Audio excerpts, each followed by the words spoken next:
তাহলে বাঙালি আবার জুমলার শিকার হলো তো। রাজ্যের নতুন সরকার একটা বাজেট এনেছে, সেই বাজেটে একাধিক বিষয় আলোচনা হয়েছে এবং একাধিক বিষয় প্রতিফলিত হয়েছে। সেখানে দাঁড়িয়ে তাদের যে যে যারা সরকারে এসছে তাদের যে ম্যানিফেস্টো ছিল বা সংকল্পপত্র ছিল, তার সঙ্গে আজকের বাজেটের অনেক সংঘাত দেখা যাচ্ছে। এখন স্বাভাবিক ব্যাপার, জুমলা পার্টি জুমলাবাজির সরকারের মতো কাজ করবে, এটাই তো স্বাভাবিক। না, কেন জুমলার কথা বলছি আমি মূলত চারটে পয়েন্ট এখানে আলোচনা করার জন্য এই ভিডিওটা করছি। বাজেটের চারটে পয়েন্ট যেটা মূলত ছাত্র যুব অংশকে আমাদের এফেক্ট করে। প্রথম কথা, আমরা জানি যে বিজেপি ক্ষমতায় আসার আগে বলেছিল যে যেই যুবসাথী প্রকল্প আগের সরকার এনেছিল তার পরবর্তীকালে যুব শক্তি নামক একটি প্রকল্প তারা আনবে এবং ১,৫০০ টাকার জায়গায় ৩,০০০ টাকা করে প্রতি মাসে দেওয়া হবে। অনেকে ভেবেছিল ঠিকই তো, ১,৫০০-এর জায়গায় ৩,০০০ হবে, ভালো কথা।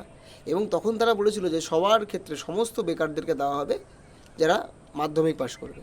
এখন সে প্রকল্প টাটা বাই বাই হয়ে গেছে। এখন নতুন বলছে কি প্রকল্প, নতুন প্রকল্প হচ্ছে কি, এই যুবশক্তির নাম করে একটা ভরসা নাকি নাম একটা প্রকল্প আনছে অক্টোবর মাস থেকে। মানে যারা বেকাররা যুব সমাজের অংশ যারা, তারা শেষ এপ্রিল মাসে ভাতা পেয়েছে, অর্থাৎ May, June, July, August, September, October, 6 মাস। এই 6 মাসে তাদের ৩,০০০ টাকা করে ১৮,০০০ টাকা তারা মার গেল, হাওয়া হয়ে গেল। ১৮,০০০ টাকা কিন্তু তারা পেলো না। দুই গুরুত্বপূর্ণ বিষয়, সেটা হচ্ছে আগে যেটা ছিল যে মাধ্যমিক পাশ হলেই এবং কোনো ফ্যামিলি ইনকামের বিষয় ছিল না, তার ভিত্তিতেই তারা এই অর্থ তাদেরকে প্রদান করা হতো। কিন্তু এখন দেখা যাচ্ছে কি না, ১,০০,০০০ টাকার মধ্যে ফ্যামিলি ইনকাম হতে হবে এবং মাধ্যমিক নয়, গ্র্যাজুয়েট হতে হবে। অর্থাৎ এতেই একটা বড় অংশের মানুষ বাদ চলে যাবে। এখন কেউ বলতে পারেন যে কারো ১,০০,০০০ টাকার বেশি ফ্যামিলি ইনকাম বা তার পরিবার হয়তো খুব ধনী বা পয়সাওয়ালা, তারা কেন বেকার যুবকদের ভাতা নেবে? দেখুন, এটা তার বাড়ির পারিবারিক অর্থ আছে কি ইনকাম আছে তাই দিয়ে তার যে ইকোনমিক পজিশন বা অর্থনৈতিক যে পরিস্থিতি সেটা যে খুব ভালো এমনটা নয়। একটা যুব সমাজের অংশ হিসেবে আমি বলতে পারি, তার পক্ষে গিয়ে আমার বন্ধু বান্ধবদের থেকে বা সমসাময়িক লোকেদের দেখা, তারা গিয়ে তার পরিবারের থেকে অর্থ চাইবে, এটা খুব খারাপ দেখায়।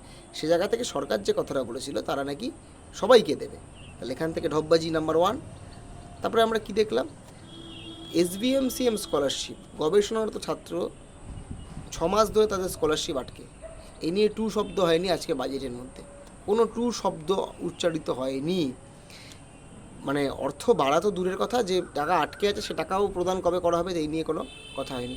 3 নম্বর কথা, আমরা জানি যে এই যে মিড ডে মিল যে প্রকল্প একটা সময় আমাদের রাজ্যে বামফ্রন্ট সরকার যখন ক্ষমতাসীন ছিল, যখন দায়িত্ব পালন করছিল সরকারের, তারা এই মিড ডে মিল প্রকল্প বিষয়টা এনেছিল এই কারণে যাতে গরিব প্রান্তিক অংশের ঘরের ছেলেমেয়েদেরকে লেখাপড়ার আঙিনায় আনা যায় এবং তারা দুমুঠো খাবারের জন্য তাদের বাড়ির লোক তাদেরকে স্কুলে পাঠায়।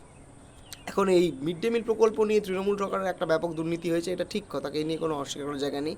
কিন্তু আমরা বারবার যারা বামপন্থী ছাত্র যুব আন্দোলনের সঙ্গে যুক্ত, রাজনীতির সঙ্গে যুক্ত, আমরা বলেছি এই মিড ডে মিলে পুষ্টিকর খাবার, আমিষ খাবার বা যেখানে প্রোটিন খাবার যুক্ত করতে হবে।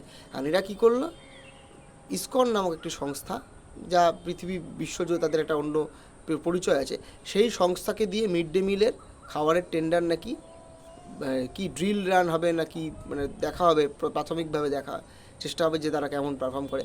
কিন্তু ইসকন তাদের ধর্মীয় বিশ্বাস এবং তার বিষয় থেকে আমি তাদেরকে বলছি না, তারা তো একটা ধর্মীয় একটা সংস্থা এবং তাদের নির্দিষ্টভাবে তাদের বিচারধারা তারা নিরামিষ খাবার প্রদান করে। তাহলে বাধ্য করা হচ্ছে যে আমিষ খাওয়া বাঙালি, যে বাঙালি মাছ মাংস ডিম খায়, সে বাঙালিকে বাধ্য করে কি আমিষ খাবার থেকে নিরামিষ খাবারে নিয়ে আসা। অর্থাৎ উত্তর ভারতের যে সংস্কৃতি, ভেজ খাওয়া নিরামিষ খাওয়ার সংস্কৃতি, সেই সংস্কৃতিকে চাপিয়ে দেওয়ার চেষ্টা নয়। এখন যার ইচ্ছা হবে সে নিরামিষ খাবে, যার ইচ্ছা হবে সে আমিষ খাবে, এটাই তো থাকার কথা। উল্টে ডিম খাওয়ার বদলে তাদেরকে নিরামিষ খাওয়ার একটা উদ্যোগ নিল এই রাজ্যের সরকার, এই জুমলার সরকার।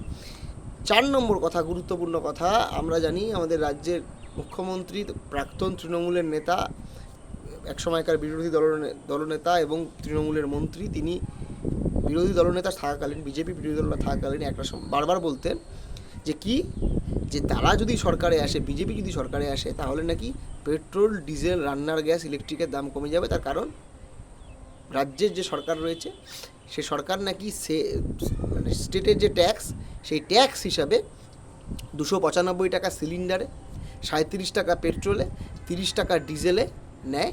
এই টাকাটা তারা পুরোপুরি ছাড় দিয়ে দেবে, যাতে পেট্রোল, ডিজেল, রান্নার গ্যাসের দাম কমে যাবে। সে কোনো ঘোষণা কিন্তু আমরা শুনিনি। ওনার মুখ দিয়ে শোনা, উনি বলেছিলেন যে রাজ্যে যদি বিজেপির সরকার হয়, কেন্দ্র রাজ্য মিলিয়ে ডাবল ইঞ্জিনের সরকার হলে নাকি কারেন্ট ইলেকট্রিসিটি নাকি 2 টাকা করে পাওয়া যাবে ইউনিট প্রতি। এই নিয়েও আমরা কোনো ঘোষণা শুনিনি। তাহলে পুরোটা জুমলার সরকার বুঝে নিক বাঙালি, যে জুমলাবাজি যা দেশ জুড়ে ঘটছে, সারা দেশের লোক প্রতিবাদ করছে, রাস্তায় নামছে, এই জুমলাবাজি এখন বাংলায় শুরু হয়েছে।